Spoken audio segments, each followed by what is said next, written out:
Hey, welcome back. Today we're making this gorgeous milkmaid dress. I got the pattern of Lydia Naomi and I love this. It is very difficult to make, honestly. I am quite a beginner, and the fabric that I was using was this viscose fiber, which is very fiddly. It's beautiful. It like when you touch it, it's amazing, but it's very, very thin and it's very difficult to work with. So I used some interfacing, which is fusible, and you just iron it on. But I made a mistake, so you don't have to. Ha ha ha.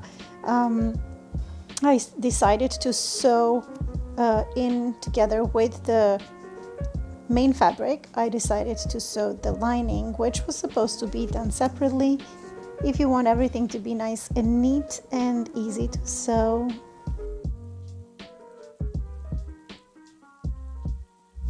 Right here you can see once I finished basting all of those pieces of lining, this is what it looks like when it's put together. Right now I'm adding sides, and you just need to follow pretty much the line as it is on the pattern in order to put it together.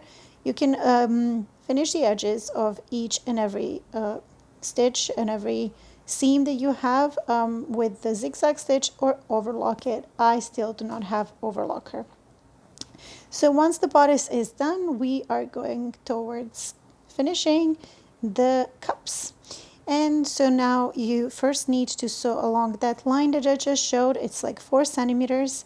And then you're going to fold this area twice, the area that you did not sew, and pin it in place so it doesn't come undone.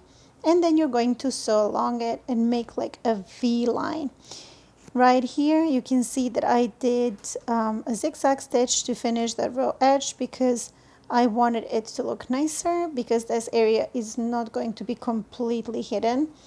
Now I am sewing 2 rows of just regular basting stitch with the back tack, and this is because we need to create the casing for the strap.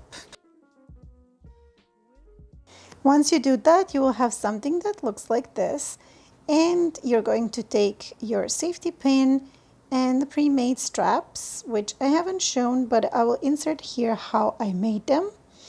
And you're going to insert it in that little sandwich that we created, that little channel, and go all the way to the end. And once you reach the end, you're going to hold it there and you're going to sew that in place so it does not come undone. This is the portion that's going to remain attached to the bodice. And you will repeat the same thing for the other side.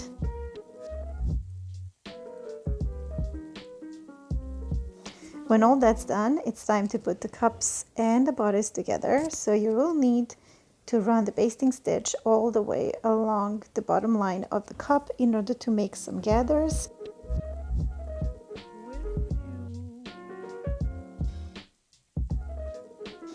And what I did was run the basting stitch all the way at the bottom of the cups, and then I added them to the bodice. I just followed along the line and made sure that everything matches perfectly, and then I distributed the fabric in the middle evenly. So the main point is to put together the cups and the bodice together in the middle and at the sides, and the rest will fall into place.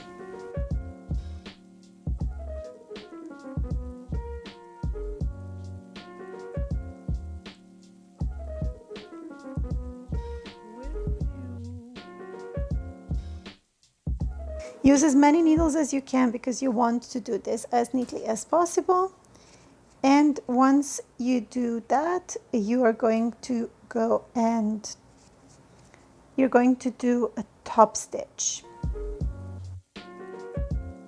And right here I'm doing the top stitch, which is going to make everything look nicer and neater.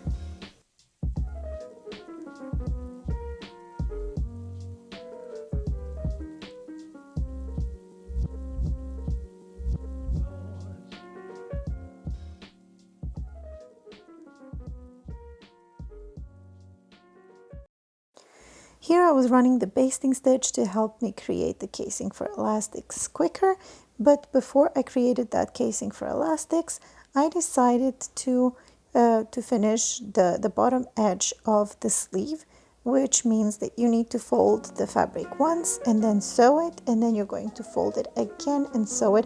But this then make sure that you have 4 centimeters in width, because you want to create casing for the elastics that's going to create these beautiful little frills, these beautiful little gathers at the end.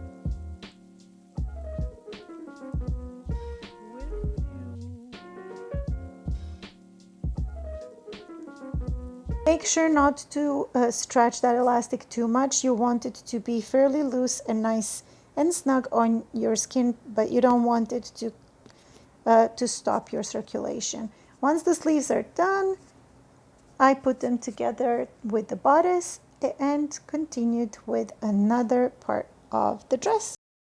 Make sure that everything aligns properly and is nice and tidy when sewing together.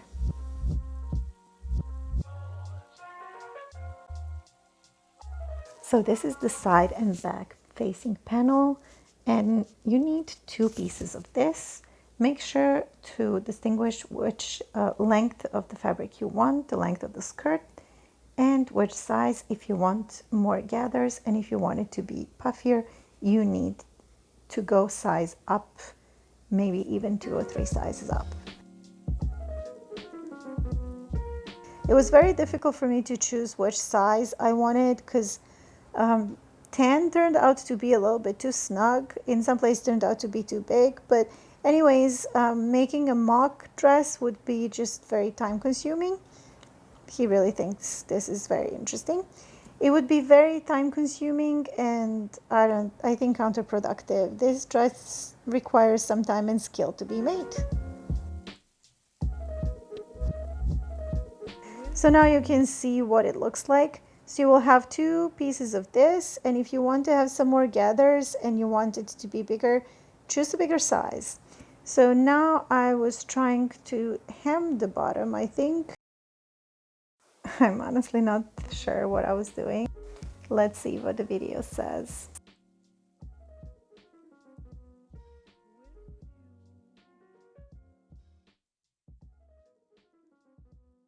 Oh, here I was putting the panels together, and what I like to do is use French seam, because that one is much cleaner and neater, especially if you don't have an overlocker. And even if you have an overlocker, this is always the best possible solution for all your seams, just to make sure to have enough fabric. Once you do that, you will cut as close as possible to that little seam without cutting it. Make sure not to do that. And once you cut it, then you're going to flip it. It's going to look like this. And then you're going to flip it, and then you're going to sew again on that side. But of course, ironing it before and like pressing it is a must, especially with this type of fabric that's very much alive. And when it's done, it looks like this. It's super nice and neat.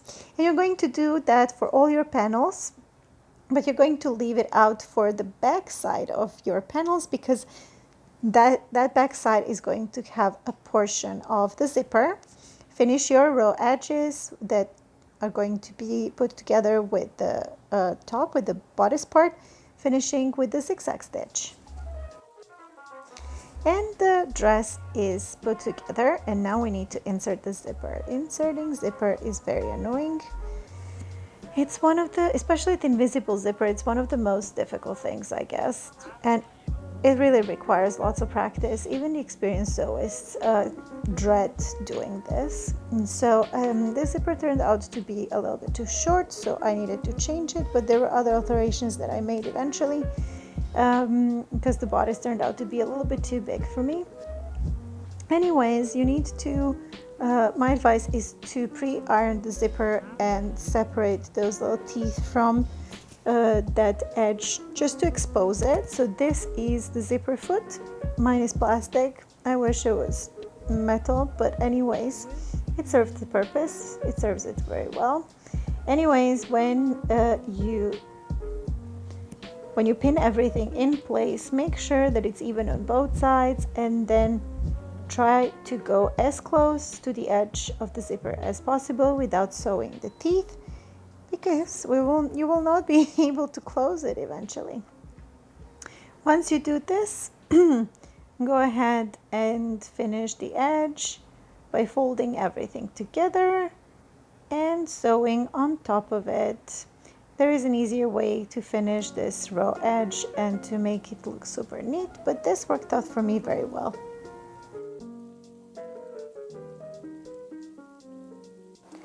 Just be very careful when doing this, don't rush. And then you need to finish the bottom part of the seam that goes into that zipper. This is best done, I made a mistake here, but this is best and easiest to do if you start from that zipper and go all the way down. Or you can also pre-sew it before inserting the zipper. As I said, it takes some practice, but eventually you can get it right. Make sure not to sew in the zipper so that it's not visible on the outside. That can also happen. Eventually, the dress was a little bit too short for my liking. It was above the knees, and I wanted to have some extra frills. I did not want it to look exactly like Milkmaid Dress, so I added some frills. It took me over 3 meters, almost 4 meters of this ribbon that I made. So it's just like a few straps of fabric, and then you need to finish the edges so they don't fray, and you need to do the seam on the bottom edge. So then attach it and sew it all around, and this is what you will get. It's a very beautiful dress. It's so perfect for the summer. And if you enjoyed this little tutorial, please comment, like, and don't forget to subscribe and share. Thank you for watching. Have a wonderful day. Bye bye.